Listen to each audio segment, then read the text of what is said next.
From the north side of the San Francisco Bay to Singapore, welcome to Urban X Real Talk Fitness Radio with your host, business owner, lecturer, author, master trainer, Tiaja. With over 30 years of experience in the health and fitness industry, he will challenge the fitness between your ears. So prepare your mind, body, and soul for the revolution of self-care, the evolution of fit, with real talk about real people, real health, real fitness, and the real deal behind our present illness culture. Real talk every time, all the time. Get weekly insights on how to shift your thinking, emoting, eating, training, hydrating, goal setting, and resting for you, the everyday athlete. You can cheat your fitness, but you can't steal your health flow. It's Tuesday, 9 a.m. Let's flow.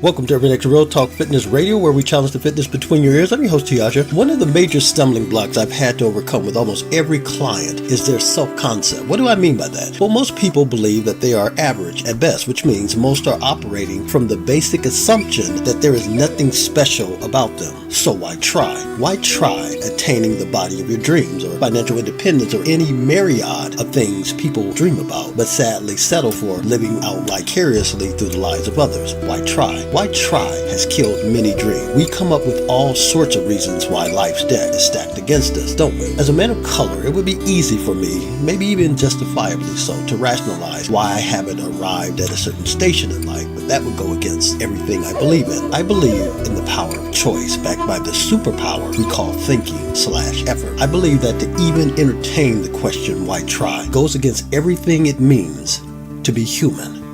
Today will be just another day unless you decide that it won't be. It is Tuesday, May 21st, 2019. Let's flow. Decision.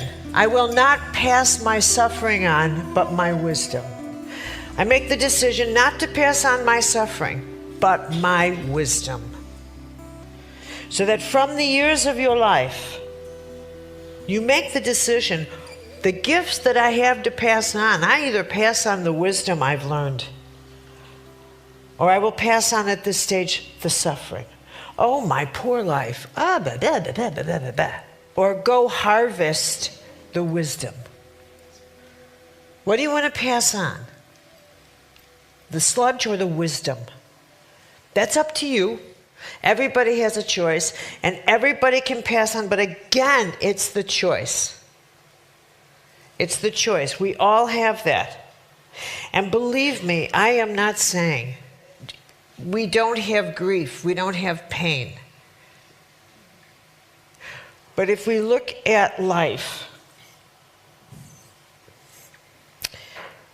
there are certain things that all spiritual, the great religious traditions, the great spiritual holy traditions have in common.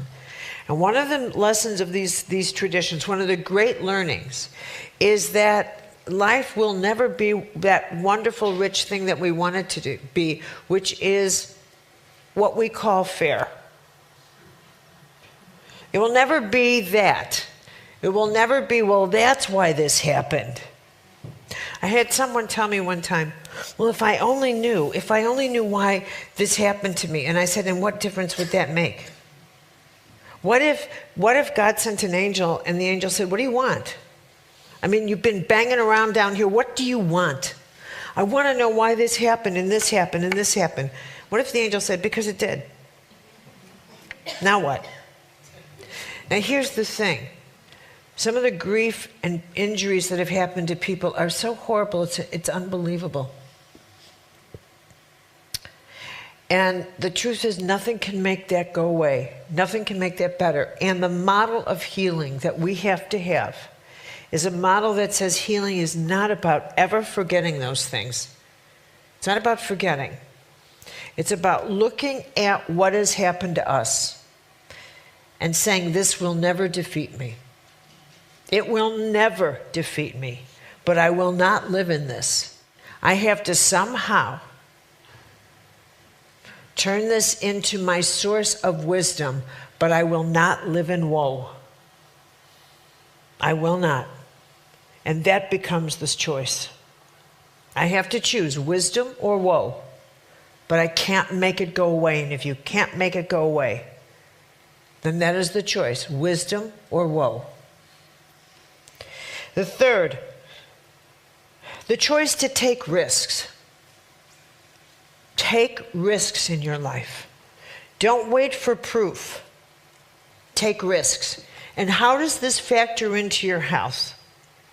Because what happens is people who, what happens when people become ill and they feel their life force diminishing? They always hit regrets. You will always hit the regret stage. You will always hit the, oh, I should have done this, I should have done that, You will always hit that place as you begin to feel yourself weakening. Even if you're going to go right back up. You will hit the regret stage in which you visit the life you wish you had lived. Even if you just have a cold. And one of the regrets that happens when all of us begin to diminish in our strength and stamina is we review the life we should have had we taken risks. Had we not lived a life in which the way we make our decisions was based on the fear of being humiliated. What if I'm humiliated by this? What if I can't take the consequences of it? What if I'm too frightened? What if I'm alone? What if this costs me too much money? Well, what if? And to this I would say, go home and ask yourself, how many of my greatest fears have actually really happened? How many have actually really happened?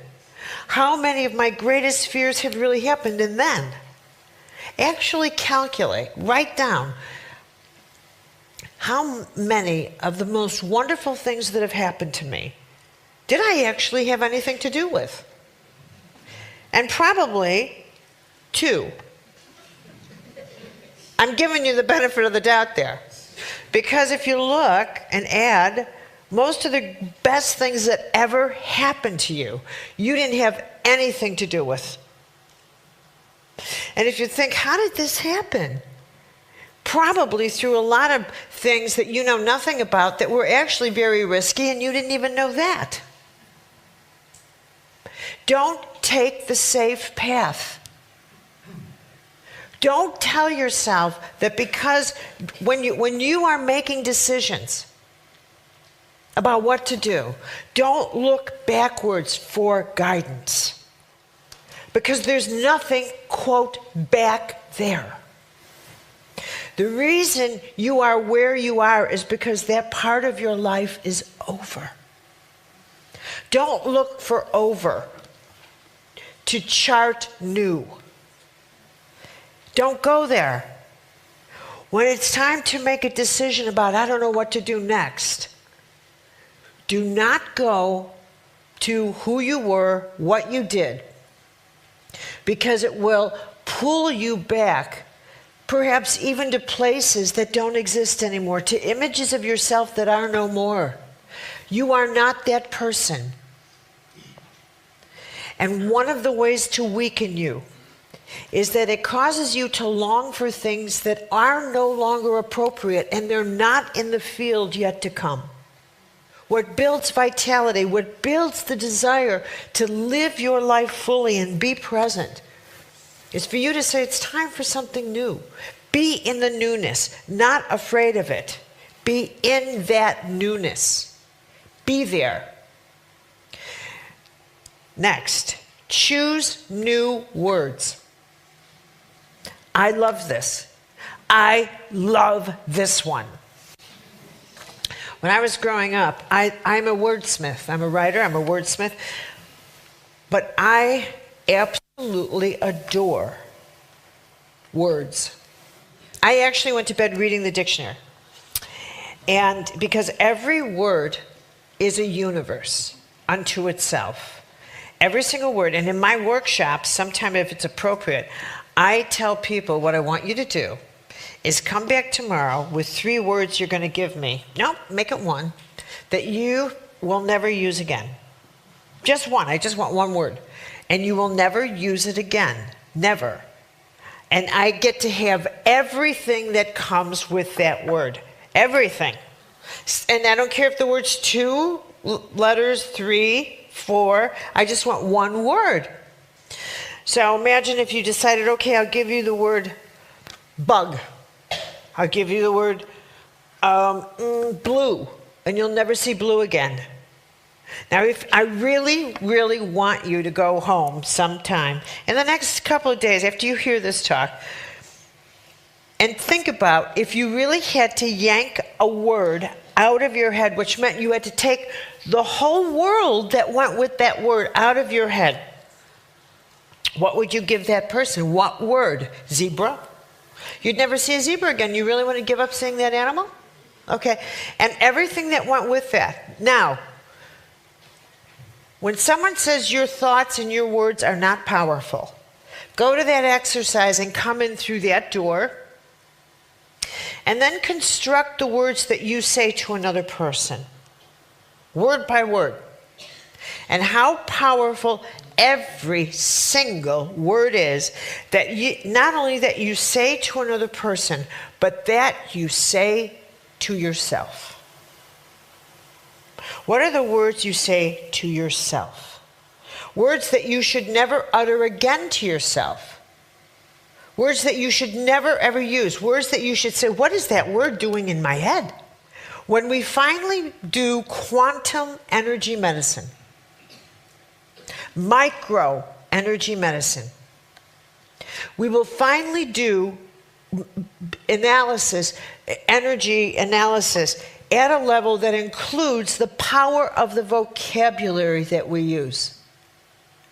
And we will be able to say to people, your vocabulary is so toxic that the vibration of your neurology includes thoughts, includes frequencies that are so toxic that even if you do visualization, it is offset by a vocabulary that is organically so negative. I don't care what your visualization is. Your vocabulary is fundamentally hostile. It is hostile. If I had to rate your vocabulary, it is fundamentally a hostile one toward everything you see, toward everyone, and toward yourself. You get up in the morning and you are hostile. Your first thoughts are angry. You see your life as not enough. You see others as not enough. Your first reaction to everything is critical. Your first reaction is, this is not good enough. They're not good enough. And you hold as two words, power words, blame and deserve. I blame them, and I deserve this. And you feel entitled. Three words that are lethal. Entitled, blame, and deserve. And if you could extricate those three words from your head, you have no idea how much better you would feel. If you never use those three words again, I will tell you right now your depressions would be much less. Because you're not entitled to anything. Blaming others, blaming anything, will take you out of your present. And it will absolutely put such toxic perceptions in you. And do you realize all you have to think about is who's blaming you for something? And then just picture how many people are blaming you, and how would you like to dwell in that thought? Because if you're blaming others, I assure you someone's blaming you. Someone's in therapy because they know you. So stop looking at the world through your eyes. Finally, make this choice. Choose to get up every day and bless your day. Choose to get up every single day and bless your day. And to say, I have no idea what's going to be in my day, but it is blessed. Why? Because I am alive. And don't base your gratitude for your life on what you have or how you feel, but just because you are. Just because you are. Just because you are. And then hold in your heart this prayer.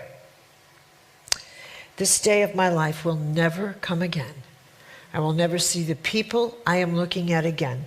I will never see this sunrise again, and I will never see that sunset.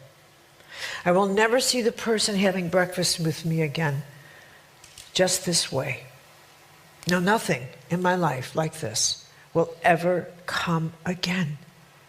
That alone, that choice alone, should take out of your heart every bitter taste there is.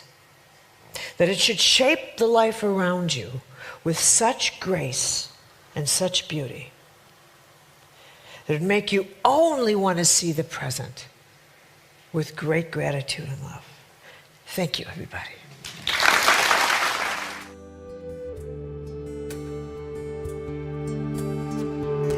Now here are my 2 cents, and feel free to keep the change. None of the choices you make are made in a vacuum, which is to say, every choice you make has a rippling effect in our lives as well as the lives of those around us. When we think about the profound impact our choices have on our lives, what is often overlooked are the choices we didn't make. Imagine the good that would have resulted in your life, in the world, had you made the choice to do what you knew was right for you then. The world may have shouted you down, but it was you who failed to act. Now you have to decide what's your next step going forward. You can either mire in the cesspool of bitterness and self-pity, or you can recommit yourself to taking full control over your life by making those choices that either heal or kill. Dear friends, I wish above all things that you prosper just as your soul prospers. You've been listening to Urban X Real Talk Fitness Radio with your host, Tiaja. Until next week, as always, walk in health and peace.